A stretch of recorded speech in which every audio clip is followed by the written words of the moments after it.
Bismillahirrahmanirrahim.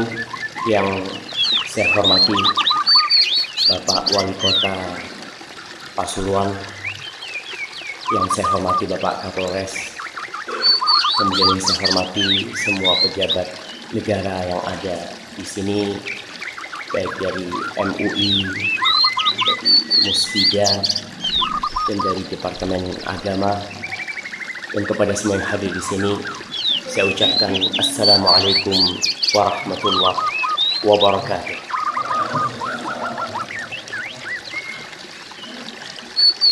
Alhamdulillah alladzi bi ni'matihi tatimmus shalihat. Segala puji bagi Allah Jalla Jalaluh, yang karena nikmatnya kebaikan-kebaikan menjadi sempurna. Suatu hal yang indah tatkala para umara, para pemerintah, para pemimpin negara berkumpul dengan para ulama. Dan itu karena nikmat Allah kepada kita, sehingga tidak ada yang pantas untuk dipuji, tidak ada yang pantas untuk disanjung, melainkan hanya Allah semata. Sehingga kita tahu tidak sah sholat seorang hamba tanpa dia mengatakan Alhamdulillahi Rabbil Alamin. Maka saya sangat berbahagia sekali dengan kehadiran Bapak Wali Kota dan Bapak Kapolres dan yang lainnya. Semoga Allah menjaga semua pemerintah kita, yang terutama tentunya Bapak Presiden kita, Bapak Jokowi dan wakilnya, serta seluruh pejabat-pejabat negara. Semoga Allah senantiasa memberikan hidayah dan taufiknya kepada mereka dalam menjalankan kewajiban mereka. Allahumma salli wa sallim وزد وبارك وعنعم على حبيبنا وسيدنا وشفيعنا محمد وعلى آله وأصحابه أجمعين. Ya Allah, semoga salawatmu, semoga salam, berkah dan nikmatmu senantiasa kau curahkan untuk hamba kekasihmu, untuk baginda Nabi kita Muhammad sallallahu alaihi wasallam, untuk manusia terindah yang pernah Allah ciptakan, untuk manusia termulia yang pernah menginjakkan kakinya di muka bumi, untuk manusia yang Allah utus rahmatan, sebagai rahmat, sebagai kasih sayang, bukan hanya untuk orang-orang yang beriman, tapi lil alamin. Allah mengatakan wa ma arsalnaka illa rahmatan lil alamin, sehingga kasih sayang Nabi kita itu sampai ke lubang-lubang semut, sampai kepada ikan-ikan di sungai, sampai kepada seluruh binatang buas yang ada di hutan, bahkan kepada orang-orang yang non-muslim pun. Beliau sallallahu alaihi wasallam sebagai rahmat buat mereka, agar mengentas mereka dari kesyirikan dan kekufuran mereka menuju rahmat Allah Jalla Jalaluh. Dan semoga salawat itu bersambung untuk keluarga Nabi, yang terutama untuk istri-istri beliau, untuk Khadijah, untuk Aisyah, untuk Hafsah, untuk Saudah, untuk Ummu Salamah, untuk Ummu Habibah, untuk seluruh istri. Baik, ada berapa istri Nabi? Ana di sini banyak hadiah di sini, maka ana mau bagi-bagi. Baik, antum yang isi. Sebutkan 7 istri Rasul SAW. Khadijah, Aisyah, Hafsah, Habibah, Maimunah, Ummu Salamah, Juwairiyah. Masya Allah, Saudah. Baik, barakallahu fikum. Kita ini mengaku cinta Rasul SAW. Kita harus tahu bahwa istri Nabi itu ibu kita. Yang mengangkat istri Nabi sebagai ibunda kita itu Allah. Allah mengatakan wa azwajuhu ummah. Dan istri-istri Nabi adalah ibundanya orang-orang yang beriman. Masa pantas seorang anak nggak tahu sama nama ibunya? Dan semoga salawat itu bersambung untuk putra putri Nabi kita. Kita nih diperintahkan untuk mencintai kerabat Rasulullah, mencintai istri-istrinya, mencintai putra putrinya. Kata orang Indonesia, tak kenal maka tak sayang. Antum gimana mau cinta sama anak-anak Rasul SAW kalau ternyata antum nggak tahu siapa saja anak Rasul? Baik, antum sebutkan nama putra putri Rasul SAW. Fatimah, anaknya siapa?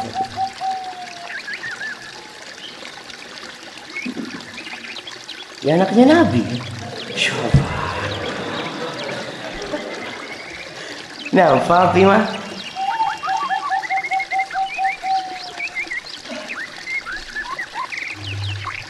antum cuma tahu satu. Tapi nggak apa-apa, anak kasih hadiah yang kecil banget.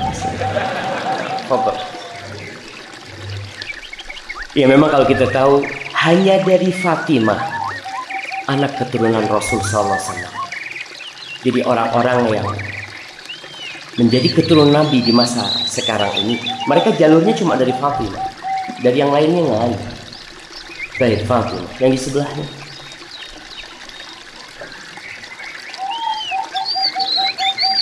Antum tahu Fatimah juga? Masya Allah.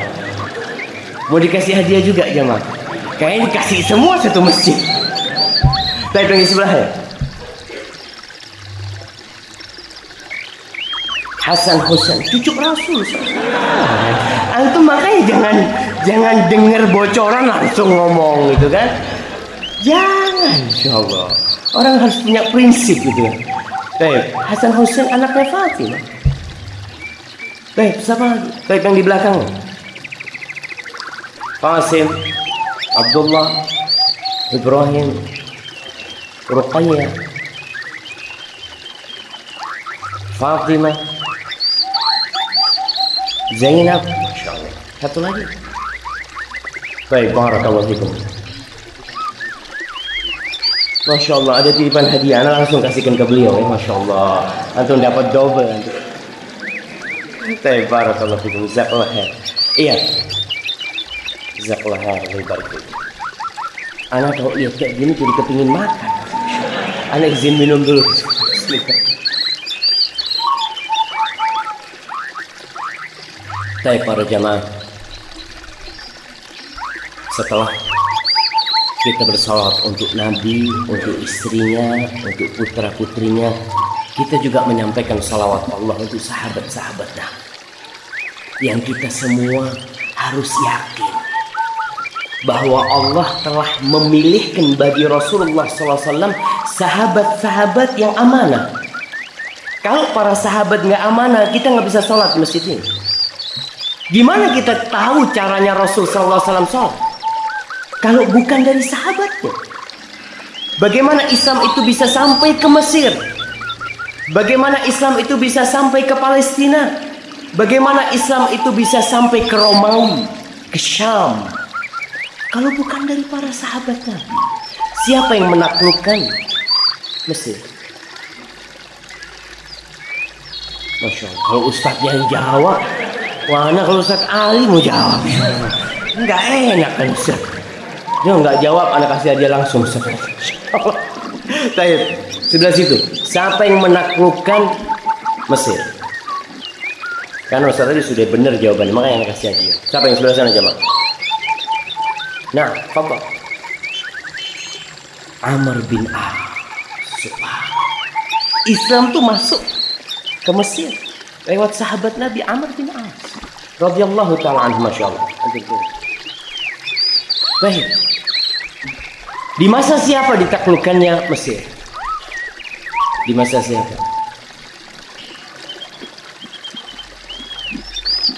Siapa? Ada khilaf di antara para ulama. Kita baru bicara masalah. Kalau udah antum beda pendapat gimana? Mau dikasih hadiah gitu kan? Baik. Di masanya Umar bin Khattab radhiyallahu taala anhu. Itu Mesir. Kemudian di masanya Abu Bakar As-Siddiq, bagaimana ketika sebagian umat Islam murtad, maka Abu Bakar As-Siddiq mengirim pasukan untuk menyelesaikan fitnah yang terjadi pada masa itu. Di masa Utsman bin Affan, Islam itu sampai ke mana? Sampai ke Kabul, sampai ke Azerbaijan. Di masa Utsman bin Affan.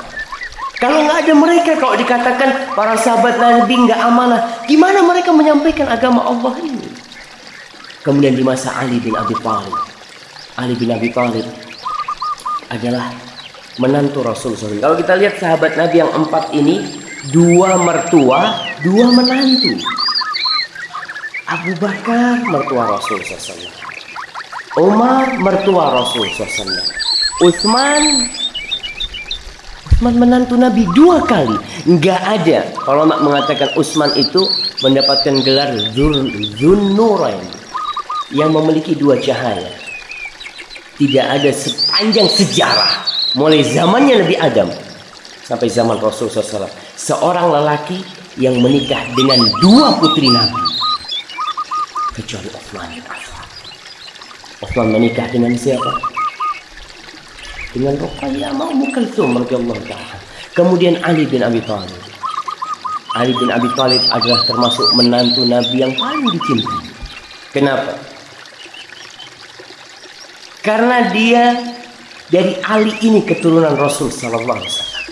Dan Ali menikahi putri yang paling dicintai oleh Rasul sallallahu alaihi wasallam, Fatimah binti Muhammadin binti Sayyidil Bashar. Rasul sallallahu alaihi wasallam mengatakan ada 4 wanita yang paling mulia di surga Allah Subhanahu wa taala. Anak kasih hadiah yang bisa jawab.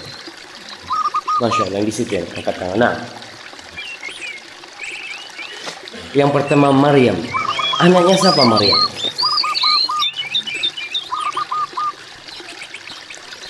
Anaknya siapa Maryam? Masya Allah, Maryam binti Imran. Yang kedua Asia binti Muzahim istri Fir'aun. Yang ketiga Khadijah.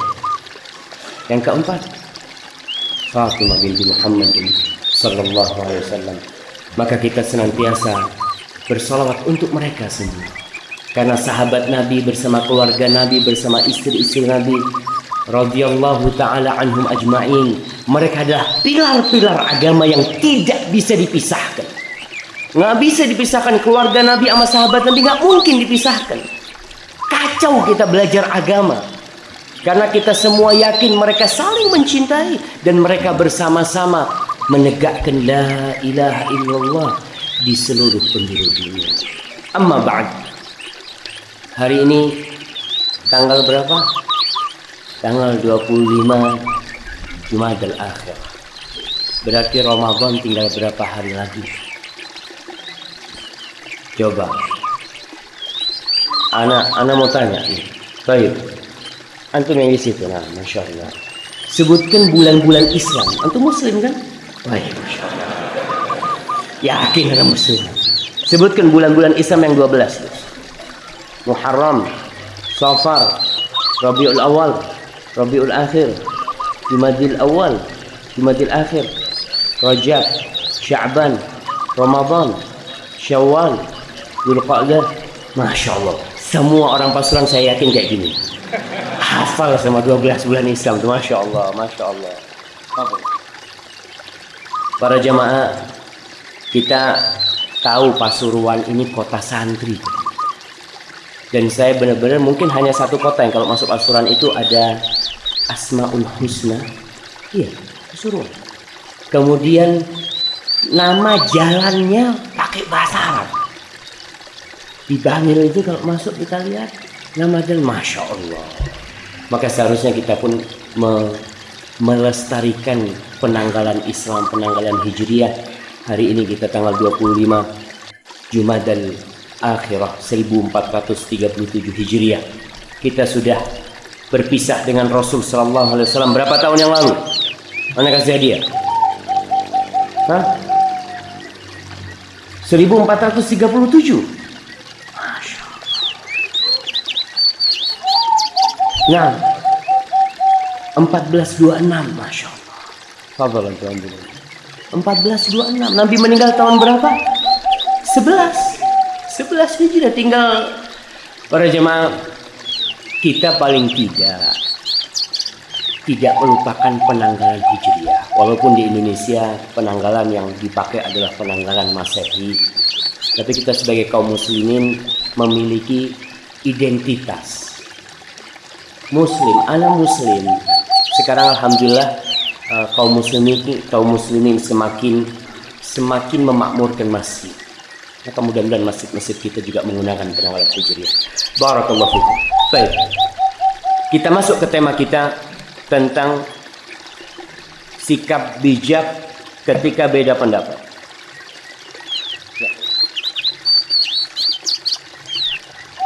Karena kita mau bedah buku, mau bedah majalah Al-Ihsan, maka paling tidak semuanya bisa kita bahas.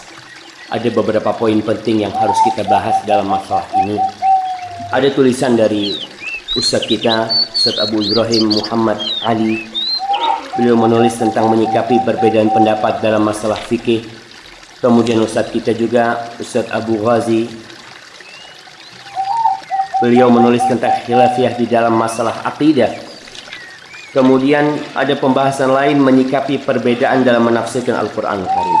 Kenapa penting bagi kita mengetahui bagaimana sikap yang seharusnya diambil oleh seorang muslim ketika beda pendapat. Di dalam masyarakat umum ada dua sikap yang diambil. Yang pertama berlebihan, yang satu cuek. Yang satu berlebihan, masalah kecil pun ribut, dibesar-besarkan. Sehingga terkadang membuat mereka berantem gara-gara masalah yang para ulama dulu nggak ada berantem. Al-Imam Syafi'i rahimahullahu ta'ala disebutkan dalam kitab Tabaqat Hanafiyah, Tabaqat Ulama al-Ahnaf. Ketika dia sholat di masjidnya Abu Hanifah, kita tahu Imam Syafi'i berpendapat kunut itu wajib dalam sholat. Dan beliau mengatakan jahar di bismillah, mengeraskan bacaan bismillah. Ketika beliau jadi imam di masjidnya Abu Hanifah, subhanallah, beliau tidak kunut dan beliau tidak menjaharkan bismillah. Wah, ada yang ribut. Muridnya Abu Hanifah, Muhammad ibn Yusuf, ketika dia sholat menjadi makmumnya Harun ar-Rasyid. Harun ar-Rasyid ini sangat cinta dengan Imam Malik. Dalam pendapat Imam Malik, orang yang habis hijamah, habis berbekam, keluar darah, dia nggak batal wudunya. Dalam mazhab Abu Hanifah, batal wudu. Harun ar-Rasyid jadi imam habis berbekam. Makmumnya Muhammad bin Yusuf. Abu Yusuf, bukan Muhammad Yusuf, Abu Yusuf. Jadi makmumnya sholat. Padahal dia tahu menurut pendapat dia imamnya ini batal, nggak punya wudu.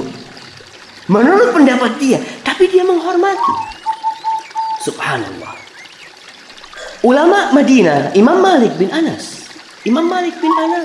Kita tahu beliau berpendapat bahwa Bismillahirrahmanirrahim itu tidak termasuk awal surat Al-Fatihah. Tidak termasuk awal surat Al-Fatihah. Boleh dibaca, boleh nggak dibaca.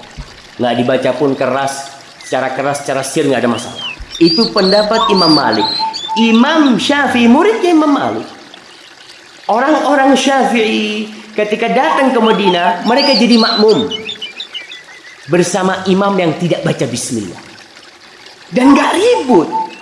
Kita kadang-kala karena ya kekurangan ilmu membuat gaduh di masyarakat, akhirnya polisi jadi ribut. Polisi harus jagain gara-gara ini imamnya nggak mau baca bismillah. Dipanggil polisi kata dia. Iya, karena masyarakat ini nggak paham. Ternyata ini khilaf yang boleh sebenarnya. Pernah ada seorang jemaah haji pulang haji biasanya dijadikan imam kan.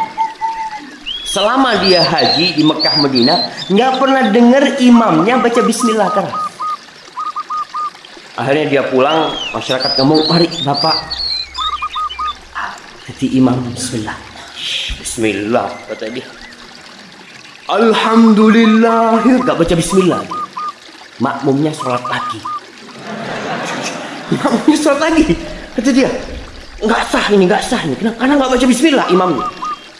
Kata imamnya, loh kalau sampean ngulangin lagi sholatnya, nanti kalau haji sholat 2 kali terus sampean.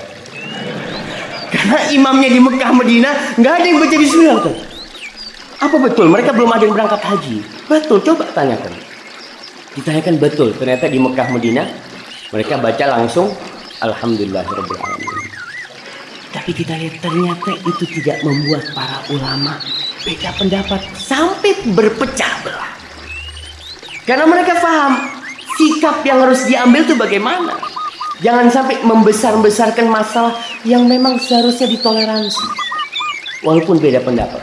Sebagian ulama dalam mazhab Hambali, makan onta itu membatalkan wudhu. Bagaimana sekarang kalau orang mazhabnya Hambali, imamnya Syafi'i? Kadang-kadang habis makan bareng, habis maghrib makan bareng onta, yang mazhab Hambali wudhu. Yang mazhab Syafi'i langsung jadi imam Allah. Sholat enggak kira-kira yang mazhab Hambali? Jadi, enggak sah. Nunggu. Itu terjadi. Yang seperti ini pernah terjadi di Masjidil Haram. Ketika orang-orang hidup dalam kegelapan taklid dan fanatisme terhadap golongan, di Masjidil Haram itu ada 4 mihrab. Gantian sholatnya. Yang mazhab yang pertama mazhab apa? Coba siapa yang bisa ngurutkan 4 mazhab itu? Nak kasih hadiah. Masya Allah, fadhal. Yang pertama Abu Hanifah. Kapan meninggal Abu Hanifah? 150. Baik. Antum belum lahir waktu itu. Baik. Yang kedua Imam Malik bin Anas. Yang ketiga Imam Syafi'i. Yang keempat Hambali. Masya Allah. Itulah imam yang 4. Kayaknya harus ada yang dekat sama ana di sini, jemaah. Antum dekat ke ana sini, biar nolongin ana bagi hadiah. Oke. Itu imam yang 4. Ana kok lupa apa yang dia mau. Sampai mana tadi kita? Mihrab. Nah, mihrab. Mihrab yang 4 di Masjidil Haram itu gantian. Jadi yang sholat pertama mazhab Hanafi, yang mazhab lainnya nunggu. Kenapa? Karena takut ini imamnya menurut kita batal wudhunya. Kalau menurut kita batal wudhunya, gimana kita sholat dengan imam yang nggak punya wudhu? Nggak sah, kata dia. Tunggu biar dia sholat sendiri sama jamaahnya. Kemudian nanti ada mazhab kedua, mazhab ketiga, mazhab keempat. Dan itulah umat Islam jadi lemah sekali. Karena mereka saling bertikai. Yang kedua, kelompok kedua di masyarakat kita ini yang meremehkan perselisihan. Udahlah ente. Apa sih bedanya ente sama liberal? Kita tahu orang-orang liberal umumnya sekarang mengatakan mereka mendukung LGBT. Mereka yang jadi pendukung, jadi corong LGBT. Atau khilafnya kita dengan Ahmadiyah. Ahmadiyah kan sama kiblatnya. Kenapa harus diributkan? Ternyata kita harus tahu, ini Ahmadiyah ngaku ada Nabi setelah Nabi Muhammad. Dan MUI sudah mengeluarkan fatwa. Mereka itu sesat. Masih ada yang mau meremehkan perbedaan itu.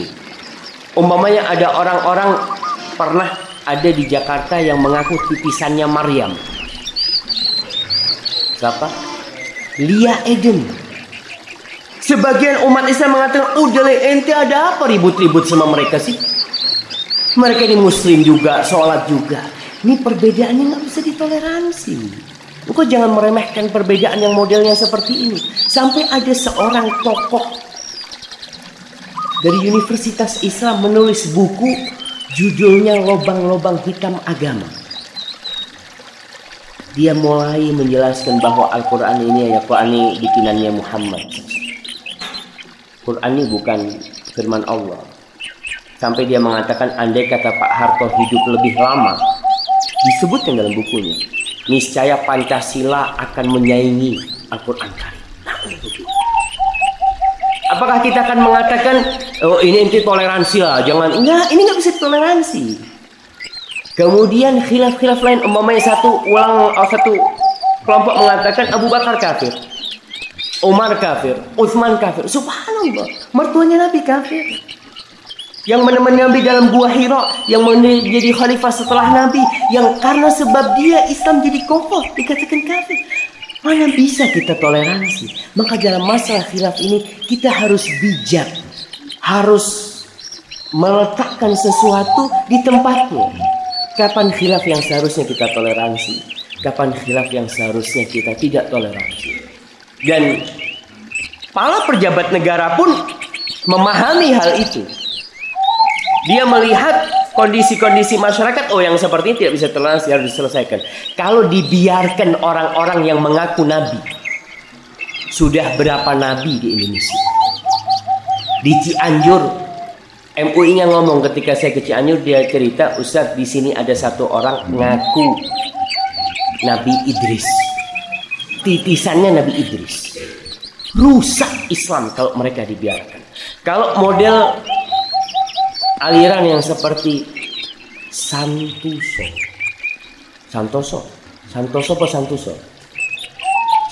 yang di mana? Yang di Poso. Kalau mereka udahlah, mereka kan sama-sama Islam, nggak bisa, mereka merusak nama Islam. Umpamanya kita bicara tentang ISIS, tentang aliran-aliran yang gampang mengkafirkan, yang mereka adalah dari sekte Khawarij, kita mengatakan udah nanti ada apa ribut? Sama-sama kiblatnya Ka'bah.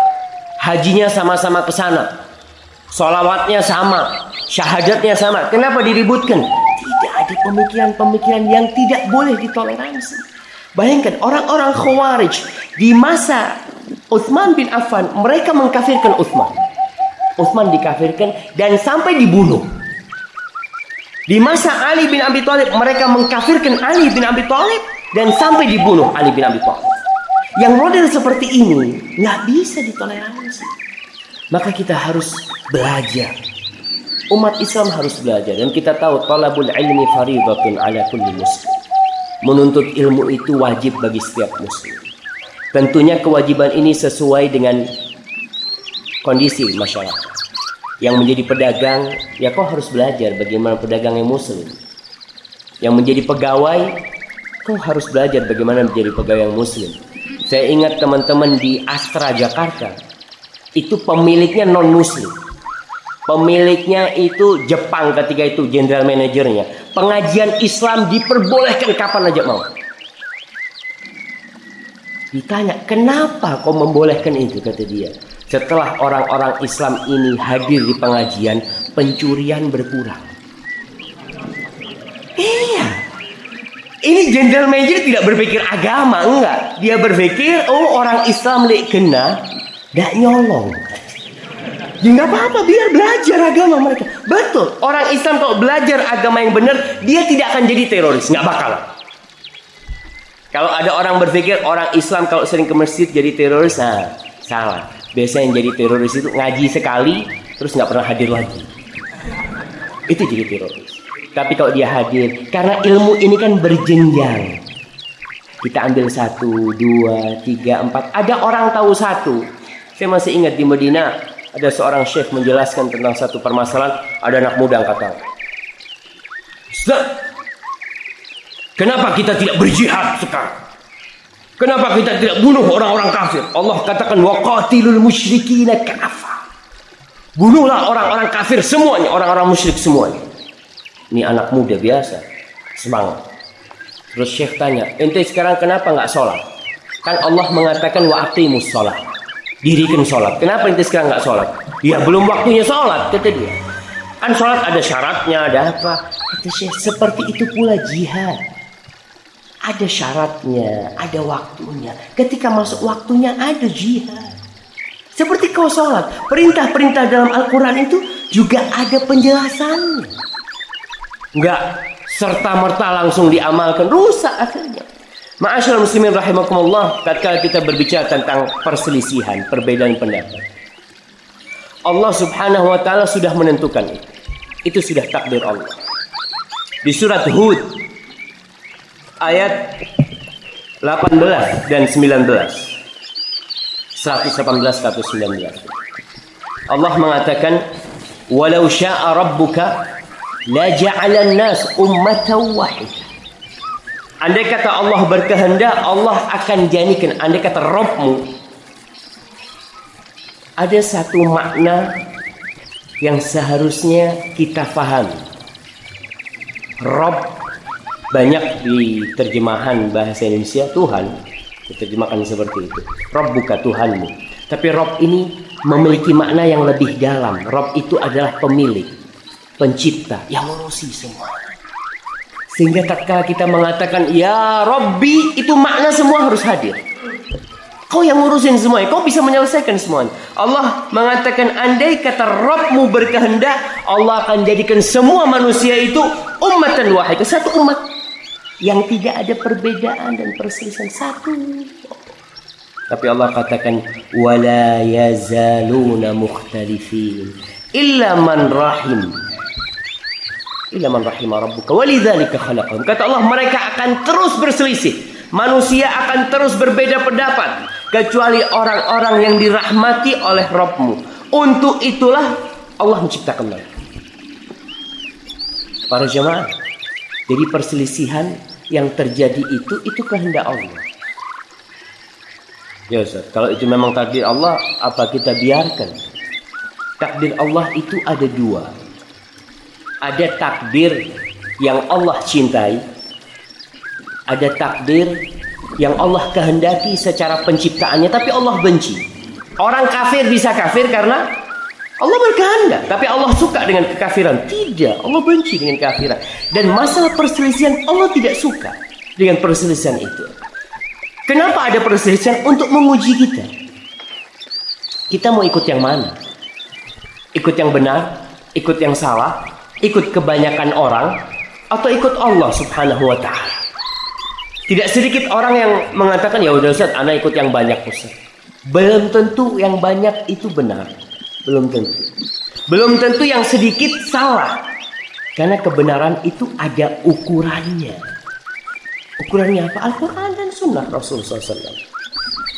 Kemudian kalau kita melihat Rasul Sallallahu Alaihi Wasallam mengatakan kepada para sahabat sebelum beliau meninggal dunia, beliau mengatakan, fa innahu man ya'ish minkum ba'di fasayara ikhtilafan katsira. Barang siapa yang hidup setelah aku mati, maka dia akan melihat perselisihan yang banyak sekali.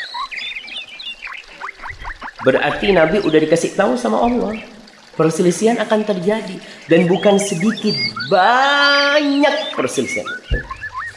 Lalu apa Nabi diam? Enggak. Nabi memberikan solusi kepada kita. Ketika terjadi perselisihan yang baik, kau jangan diam aja. Cari yang benar. Terus carinya di mana? Di Rasul SAW. Fa'alaikum bisunnati wa sunnatil khulafa'ir rasyidin al-mahdiyyin min ba'di. Tamassaku biha wa'addu 'alaiha bin nawajid. Kata Rasul SAW, kalian ketika ada perbedaan pendapat, perselisihan, kalian cari sunnahku dan sunnah khalifah-khalifah setelahku. Kalian pegang dan kalian gigit dengan gigi geraham baik. Wa iyyakum muhdatsatil umur. Hati-hati dengan perkara-perkara yang baru dalam urusan agama. Kita diperintahkan untuk kembali kepada sunnah. Kemudian ketika sholat, Rasul SAW biasanya, masih banyak masjid di Indonesia ini yang membiasakan jamaahnya beda pendapat. Dari mana tampak? Dari soft sholatnya. Kadang-kala orang ke masjid, Masya Allah, pulang dari Mekah, beli sejadah harganya 200 real, yang gede, sholat di masjid. Nah, itu sejadah bisa buat 2 orang, tapi dia kuasai sendirian. Ketika ada orang yang naik ke sejadahnya, mau nempelkan, kan sunnah Rasulullah SAW, Nabi SAW mengatakan, la tusawwuna sufufakum. tusawwunna sufufakum aw la yukhalifanna Allah baina wujuhikum. Kalian luruskan shaf kalian, rapatkan shaf kalian. Kalau tidak, Allah akan bikin berbeda, bertikai antara wajah kalian. Jadi perbedaan di zahir itu menyebabkan perbedaan di hati. Kadang-kadang orang membiarkan. Makanya kalau sudah ada orang yang mau meluruskan shafnya, naik ke sejadah kita yang baru beli, itu kadang-kadang kita sholat Allah Akbar. Iya, siapa ini? Ada mahal sejadahnya ini. Allahu Akbar. Itu sudah mulai terjadinya perbedaan dan dibiasakan di masyarakat kita. Kadang-kadang imam, ingat imam ini tugasnya besar sekali. Kalau kita bicara imam kota Pasuruan adalah Bapak Bupati. Imam keamanan adalah Bapak Kapolres. Imam sholat adalah imam tuh. Kalau engkau ingin umatnya itu tidak bertikai, luruskan shafnya. Para jemaah kita lihat, ketika orang rapat shafnya, padahal dia ada kebencian dengan saudaranya. Mungkin dia nggak suka sama saya. Tapi ketika nempel tuh kaki, Allah akan bikin hati itu hilang. Kebencian itu hilang. Kenapa? Apa beda aku sama dia? Aku sama-sama terbuat dari tanah dan aku hamba Allah Subhanahu wa taala. Itulah persatuan umat Islam. Kalau ingin kita bersatu, salah satunya shaf itu. Nabi tidak menginginkan perselisihan itu terjadi, tapi sudah takdir Allah Subhanahu wa taala. Dalam hadis riwayat Muslim, Nabi alaihi salatu wasallam mengatakan, "Innama halaka man kana qablakum bi kathrati su'alihim wa ikhtilafihim ala anbiya'ihim." Sesungguhnya yang menyebabkan umat-umat sebelum kalian itu hancur. Dua hal. Yang pertama, banyak tanya dan banyak berselisih dengan Nabi. Orang kalau sudah banyak bertanya, biasanya kurang amalnya. Umat Islam tuh syiarnya satu, seperti syiar militer. Apa syiar militer? Sami'na wa ata'na. Allah mensifati orang-orang yang beriman, sami'na wa ata'na. Jangan banyak tanya itu. Diperintahkan, laksanakan. Tapi kalau sudah mulai banyak tanya, maka mulai dia ada keraguan untuk mengamalkan. Cobalah kalau dandimnya ngomong sama anak buahnya, kau nanti hadir ke masjid Masjid Al-Ihsan, gantikan aku. Lalu anak buahnya tanya, Pak, ini sunnah apa wajib, Pak, perintahnya? Ini sunnah apa wajib? Digampar sama komandan. Nggak ada, kau nggak perlu tanya, kau berangkat ke sana. Seperti itu seorang muslim, kau jangan tanya. Ketika diperintahkan, mampu, lakonon. Orang mampu, wufronaka rabbana wa ilaikal masir. Minta ampun sama ya Allah, aku nggak mampu ya Allah. Tapi gara-gara sering bertanya, maka akan banyak perbedaan pendapat. Amalkan jamaah perintah dari Allah dan Rasulnya, dan itu syiar seorang muslim. Ma'asyiral muslimin rahimakumullah, kita akan membedah majalah ini, apa yang ditulis oleh Ustaz Ali. Seharusnya yang bedah ini ya Ustaz Ali, masa ana bedah tulisannya beliau? Kemudian tulisannya Ustaz Abu Ghazi gitu kan, Masya Allah. 2:1 gimana jemaah? Tapi ala kulli hal, ana sekedar menguraikan apa yang ditulis oleh Ustaz kita. Dan memang ayat yang pertama turun itu Iqra, baca. Kebanyakan di antara kita itu lebih sering mendengarkan daripada membaca. Mendengarkan kalau serius nggak apa-apa. Tapi kalau pengajian, subhanallah. Antum kalau hadir di tempat maksiat, mudah-mudahan nggak hadir. Orang kalau hadir di tempat maksiat itu nggak ada yang ngantuk. Hadir umpamanya di konser rock, metal umpamanya, itu sampai jam 2 malam nggak ada yang ngantuk. Tapi pengajian baru setengah jam sudah mulai bismikallahumma amutu wa ahya. Udah mulai ngantuk. Anda udah lihat